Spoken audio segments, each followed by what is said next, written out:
Pues es un gusto saludarles, como les decía hace un momento, vamos a comenzar y le voy a pedir a mi hermano Roberto que nos dirija en oración para que abramos este estudio y bueno, que todos estemos con un corazón dispuesto para dejar que el Señor nos enseñe. Amén. Padre bendito y Dios de la gloria. Una vez más, Señor, venimos delante de tu presencia, dándote gracias, oh Dios Todopoderoso, por todas las bendiciones que tú nos das día a día, Señor. Dentro de esas bendiciones, Señor, la clase de hoy, Señor. Te pedimos, oh Dios, que esa palabra llegue a nuestros corazones, Señor, oh Dios, y bendice grandemente a mi hermano Carlos, Señor. Dale sabiduría, Señor, oh Dios, para que esa palabra penetre, Señor, hasta los tuétanos, Señor, de nuestros huesos, Señor, y que así también seamos bendecidos y podamos bendecir a otros con esta palabra que vamos a aprender hoy. Gracias te damos, oh Dios Todopoderoso, en el nombre de Cristo Jesús. Amén y amén. Amén. Muchas gracias, mi hermano Roberto. Así que vamos a darle entrada a la clase. En realidad, lo que vamos a hacer en esta ocasión es hacer un pequeño resumen. Y quiero tocar algunos puntos muy particulares de este libro Santiago. Aquí he estado también aprendiendo con mi hermano, con el pastor Juan Carlos. La verdad que es una bendición siempre poder aprender. Yo creo que una de las cosas que, que yo puedo decir que el Señor me ha permitido entender con los años es que siempre tenemos que estar en constante aprendizaje. Es algo que nunca debemos de olvidar. Les animo a que cada uno de los que están acá estén constantemente aprendiendo porque es muy importante, es muy vital. Y creo yo que para aquellos que de alguna manera estamos sirviendo al Señor, estamos tomando algún tiempo para estudiar la Biblia o hemos tomado algún tiempo para estudiar la Biblia, nunca está de más aprender más y aprender más porque el Señor siempre tiene algo que enseñarnos. Un gusto saludarles. Como les decía hace un ratito, un servidor, Pastor Carlos Flores, soy el esposo de la hermana Karina, ¿verdad? Que ustedes ven que es la encargada como la host, la que abre el grupo, la que les da el material, la que les está mandando mensajitos, recordatorios y que está allí al pendiente del grupo de WhatsApp y abrir esta sesión. Así que una de las cosas interesantes del libro de Santiago es el contexto del trasfondo histórico que veíamos en la primera parte de esta clase. Miren, yo quiero ser honesto con usted. La verdad es que una de las cosas que usted y yo debemos de entender de la vida cristiana es que la vida cristiana no es color de rosa. Pareciera ser que a veces nos equivocamos, le decimos a la gente, ven a conocer a Cristo. Y miren, no quiero parecer que esto es un poquito exagerado, pero a veces también nosotros sí tratamos de expresarnos diciéndole a la gente, no, que ven y el Señor te va a cambiar y claro que nos cambia y el Señor te va a dar y claro que nos da y el Señor te va a ayudar con esto y claro que nos ayuda, pero te voy a decir algo muy honesto.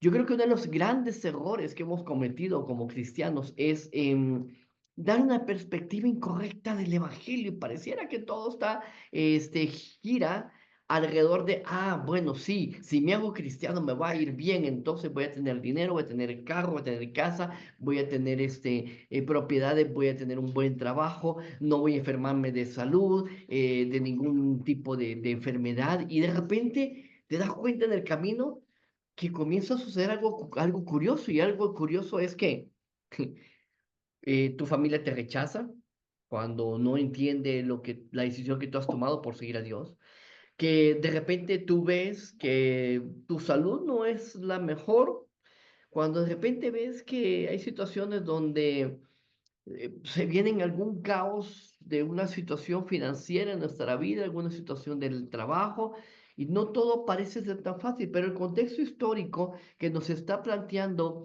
el libro de Santiago y que aprendíamos en la lección uno es que los creyentes de este momento, de esta carta de Santiago, estaban sufriendo una persecución severa. No sé cuál sería en tu caso, cuál es la persecución severa que tú estás sufriendo en este momento. La desconozco, pero le pido al Señor que obre maravillosamente bajo su voluntad en esa situación, pero te puedo decir que no eres el único, no es el único que está pasando una persecución severa y tal vez no una persecución como los cristianos de esa época, pero quizás una persecución respecto a tus creencias, las críticas que recibes en tu trabajo por ser cristiano, las situaciones que vienen de la misma familia, donde la familia te dicen, ay, no, y no que ahora es muy cristiano y que eres muy aleluya y que eres muy acá, y entonces dices, wow, sí, todo eso es algo parte de, la vida de esta vida cristiana.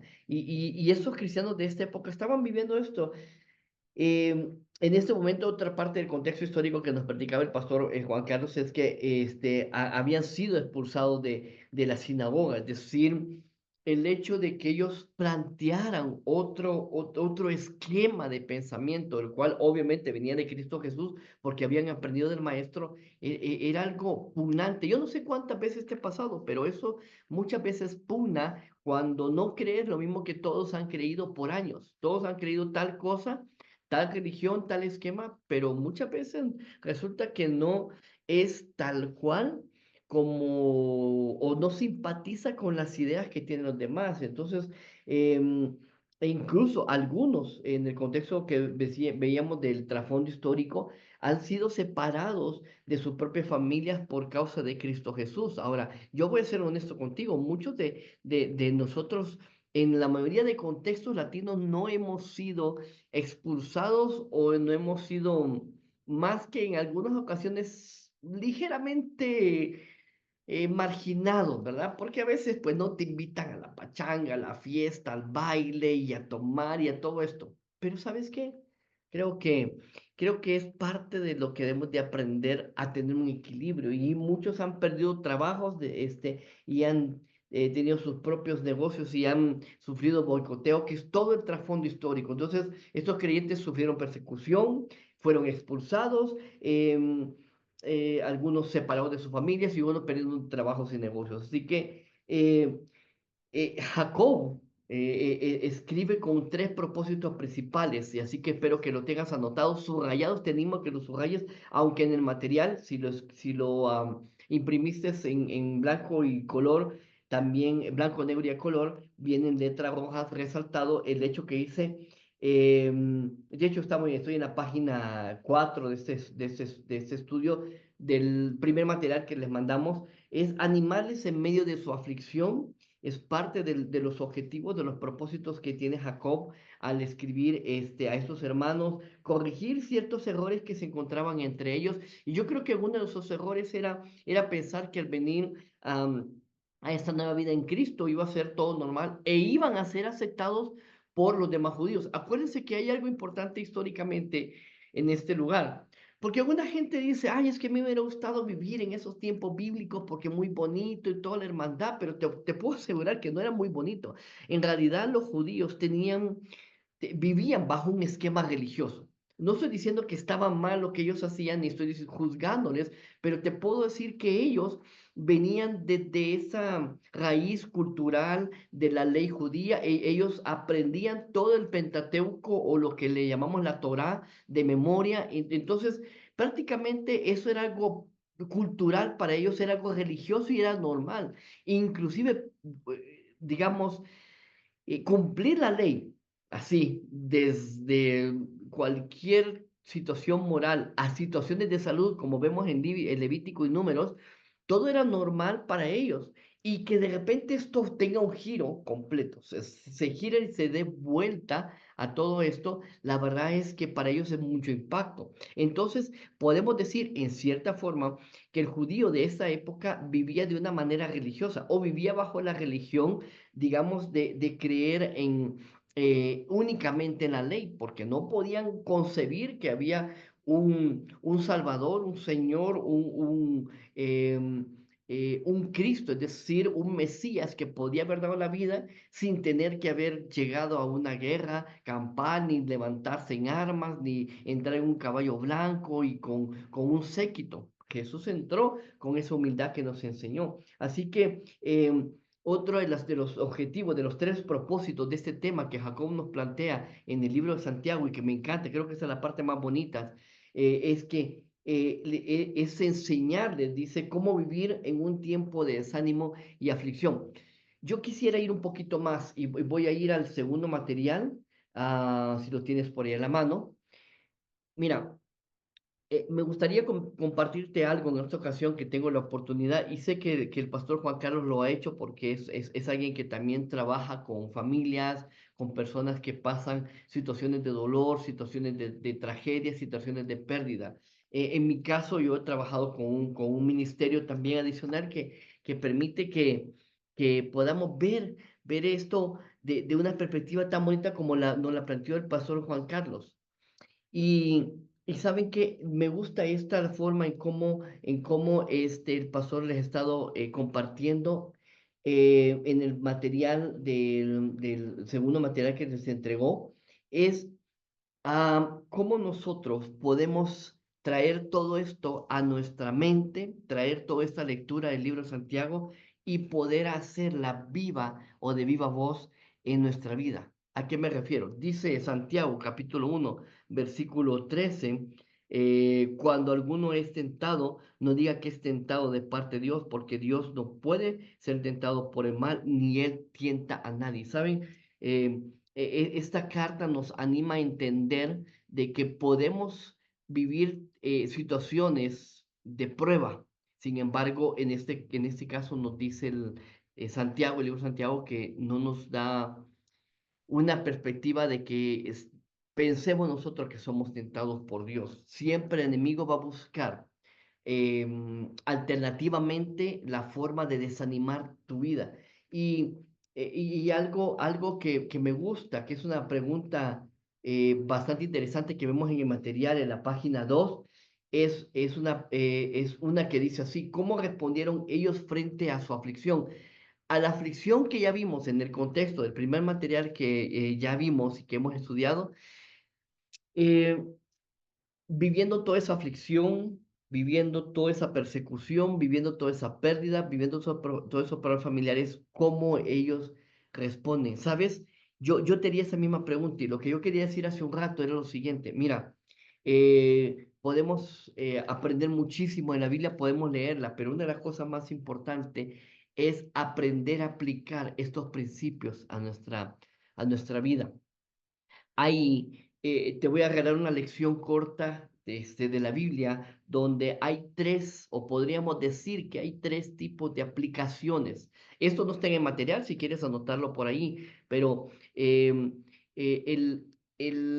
contexto histórico, fíjate bien, el contexto histórico es parte de las tres enseñanzas que aprendemos de un pasaje en la Biblia. Uno es el contexto histórico, otro es el contexto religioso, el contexto de lo que está pasando alrededor de todo lo que se está viviendo culturalmente también. Entonces se junta con el contexto histórico, se puede fusionar. Pero hay una tercera enseñanza que es importante que tomemos en cuenta y desglosemos, y creo que es la parte que nos ayuda a comprender acerca de nuestra vida cristiana, y es el contexto de aprendizaje, o le llamamos a algunos el contexto devocional.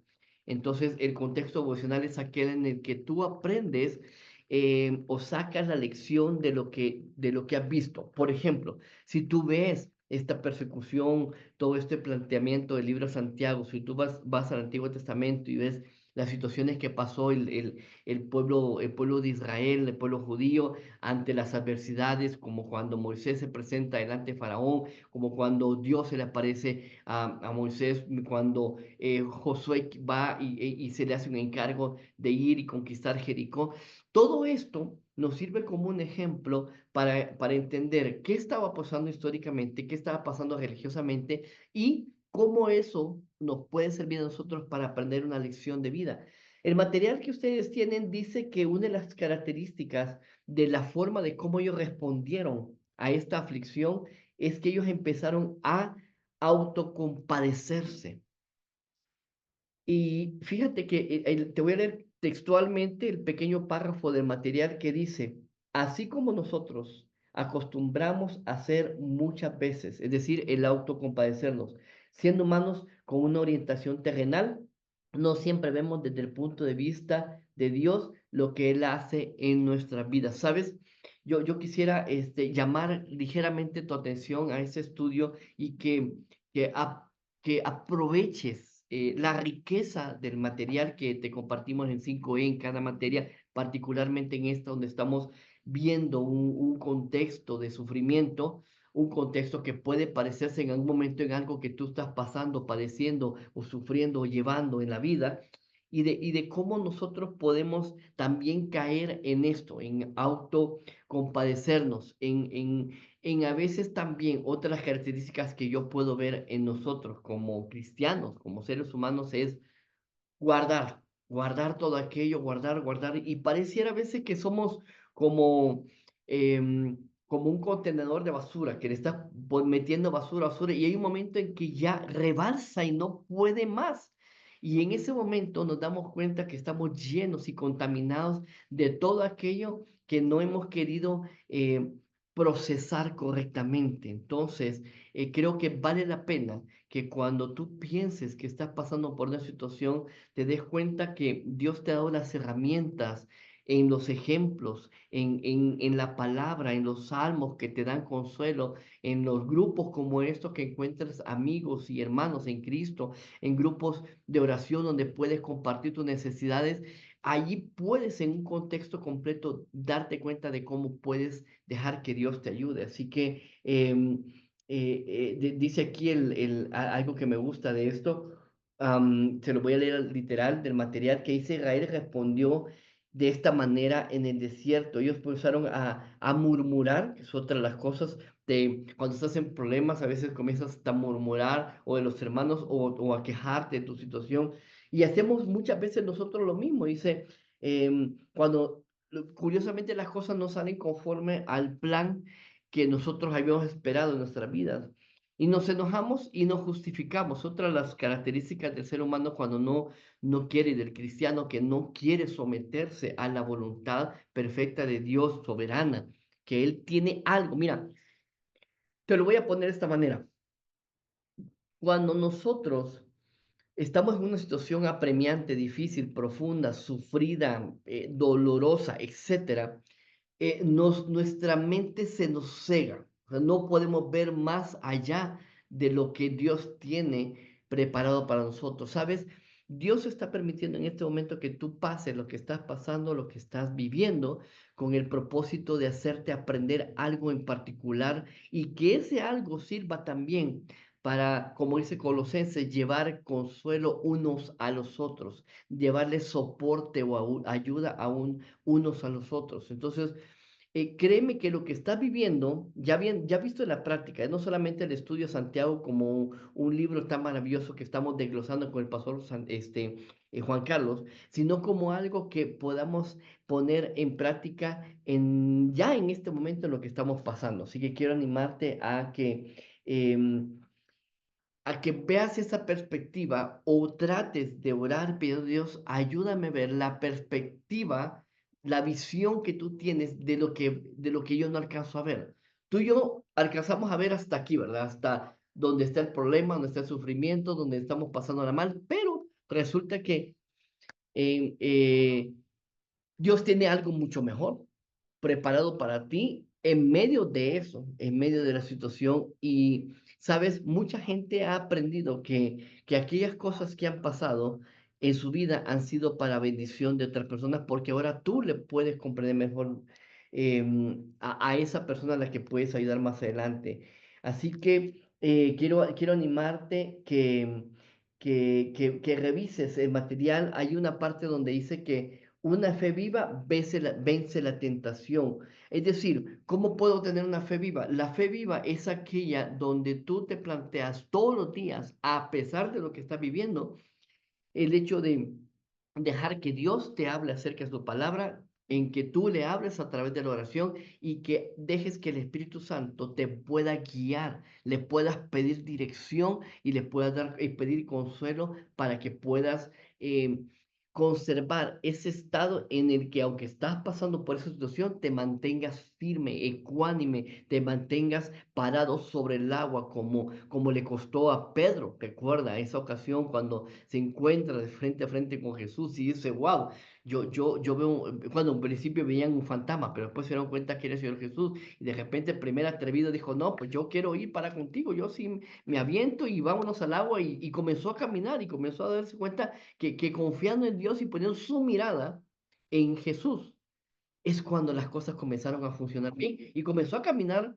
sobre el agua. Ahora, si te das cuenta, el pasaje dice que lo que pasó Pedro es que comenzó a quitar su mirada del Señor Jesús, comenzó a ver el alrededor, la tormenta, la lluvia, las olas, lo que desbalancea una embarcación. Imagínate, yo quisiera imaginarme ese momento y pensar, qué tremendo sería el hecho de que si nosotros mantenemos nuestra mirada así, así, de frente para el Señor Jesús, solo viéndolo a Él, aunque no lo entiendas, aunque no sepas cómo salir de la aflicción, de la persecución, del problema, de la situación, de la enfermedad, etcétera, etcétera, tú te mantengas viendo a Jesús. Algo Dios va a hacer a través de lo que estás viviendo. Y cuando quitas la mirada del Señor Jesús y ves hacia otro lugar, ves a tu izquierda, a tu derecha, comienzas a darte cuenta que todo cambia, porque entonces pierdes tu tiempo de confiar plenamente en el Señor, como dice esta fe viva.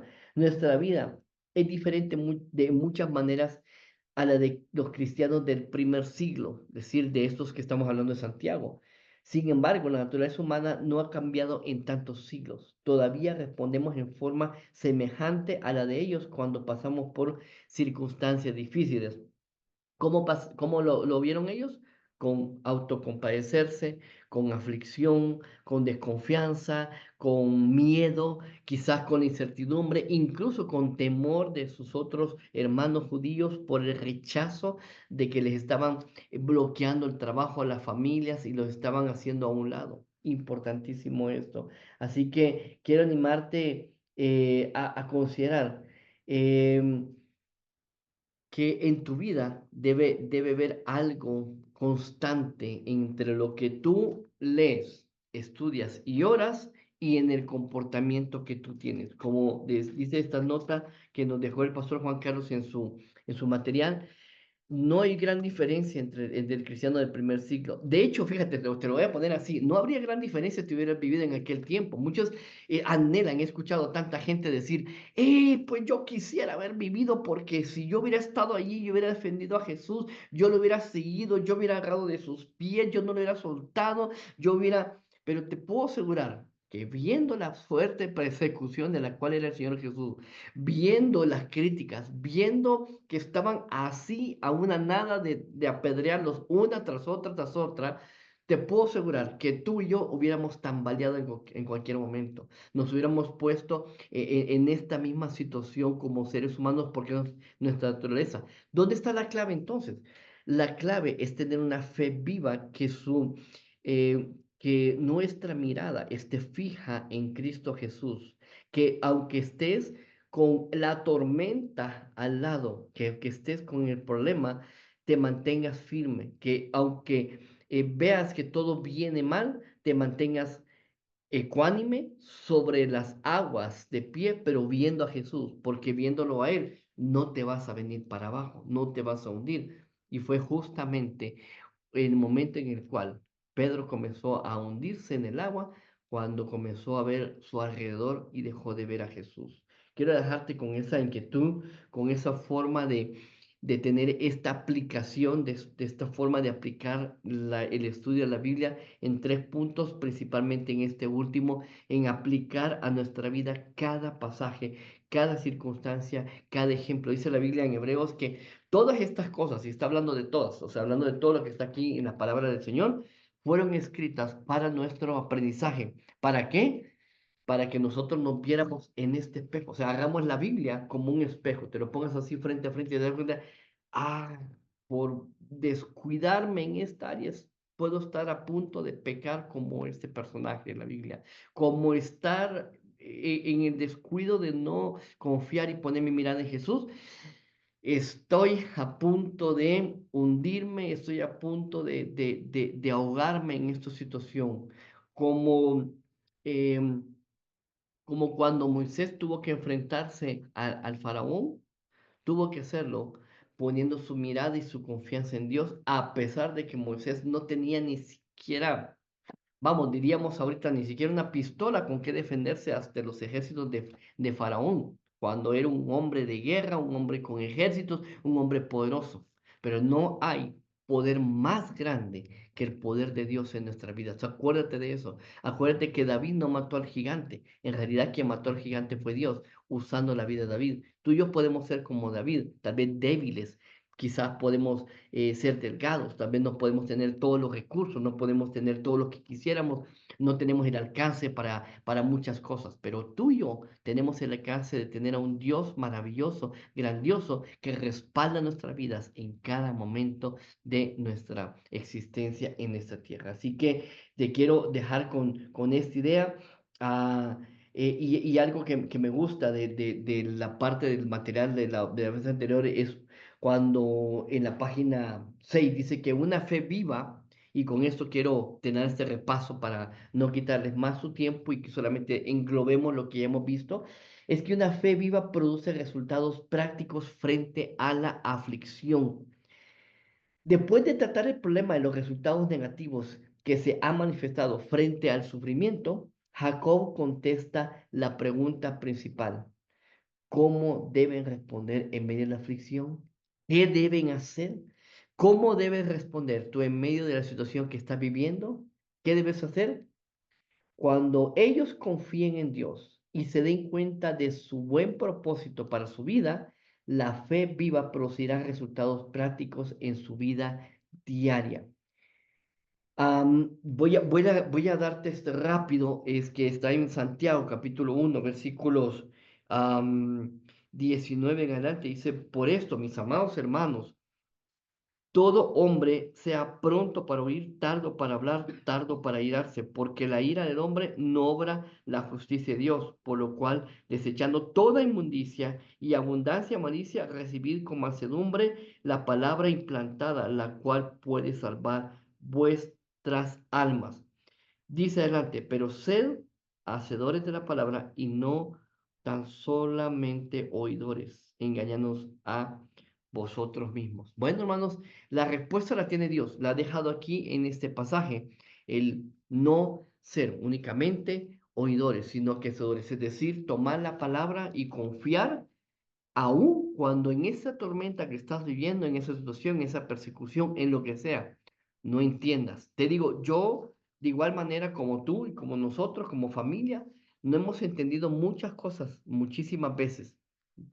Hay cosas que no logramos comprender y que nos preguntamos, y la única conclusión que llegamos es decirle al Señor: Señor, la verdad es que no hemos logrado entender cómo salir de todo esto, pero te puedo decir que si algo puedes hacer es dejar que Dios obre a través de ese problema que estás viviendo. Y aunque tú no tengas la capacidad que Dios tiene, que Él ya ve qué es lo que va a pasar detrás de todo eso, te aseguro que Dios tiene algo especial para tu vida en medio de la situación.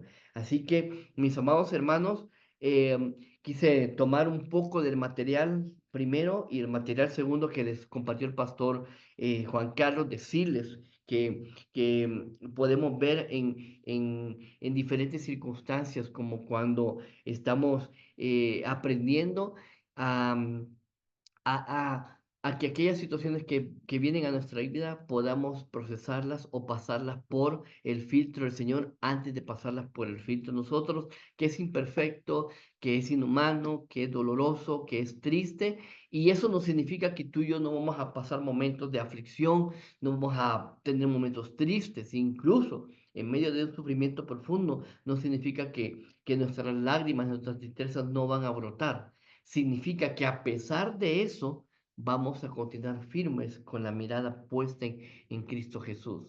Dice Hebreos que pongamos nuestra mirada en Cristo Jesús, el autor y consumador de la fe.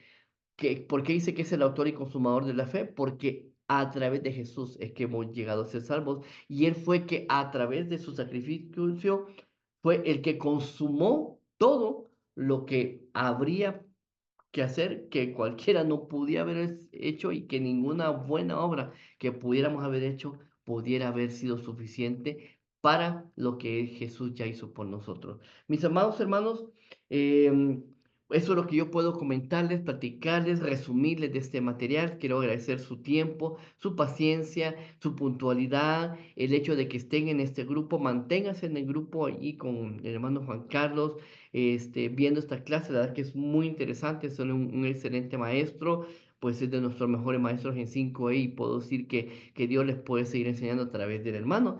Y si alguien quisiera tener, o quisiera tener algún comentario o alguna pregunta, pudiéramos tener unos 2 minutitos para que alguien levante la mano y si no, pues vamos a finalizar orando y despidiéndonos y no sin antes irnos para invitarlos a nuestro tiempo de oración a las 9 de la noche, es decir, dentro de una hora nos estamos reuniendo. Es una iniciativa que dirigimos mi esposa y un servidor, donde llevamos las peticiones que nos escriben en el grupo de oración, donde allí hemos visto también testimonios de la grandeza de Dios en nuestras vidas. Así que si nadie tiene una pregunta, si nadie tiene ningún comentario, pues vamos a orar y nos vamos a retirar de la clase hoy un poco más temprano, pero agradecerles que hayan estado aquí con nosotros, agradecerles su tiempo y justamente por agradecerles su tiempo y lo que ustedes nos permiten enseñarles, por eso pues tuvimos a bien abrir la clase y pues cubrir con este pequeño resumen al pastor Juan Carlos. Esperamos que la próxima semana pues continúe con este estudio sin ningún inconveniente. Así que les deseo que tengan una buena noche, hermanos. Vamos a orar, vamos a pedir a la sabiduría del Señor y que nos ayude a entender todo lo que hemos aprendido y seguimos aprendiendo en esta clase.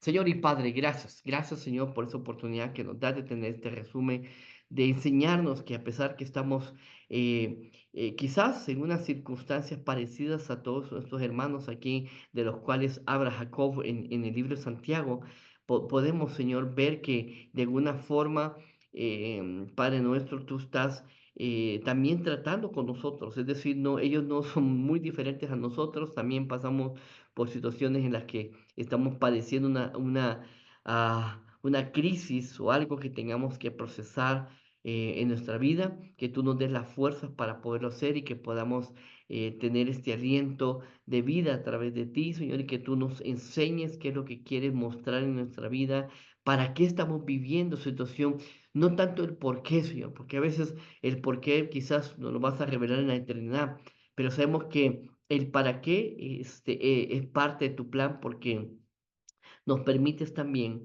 con lo que aprendemos, con lo que logramos superar, con tu ayuda y con tu amor, ayudar a otros para que puedan recibir tu palabra. Gracias, Dios. Gracias, Señor, por tu consuelo, por tu amor, por tu Espíritu Santo. Que tengan mis hermanos una muy buena noche y permite que también podamos en un rato más conectarnos para tener un tiempo de conexión directa a través de la oración contigo en Unidos en Oración. Gracias, Padre, por mis hermanos. Te los bendigo en tu poderoso nombre y que tengamos un bonito tiempo para seguir aprendiendo. En el poderoso nombre de Cristo Jesús. Amén Y amén. y amén. Bien, mis amados hermanos, vamos a terminar pues esta clase y bueno, entonces vamos a parar la grabación acá. Así que Dios los bendiga.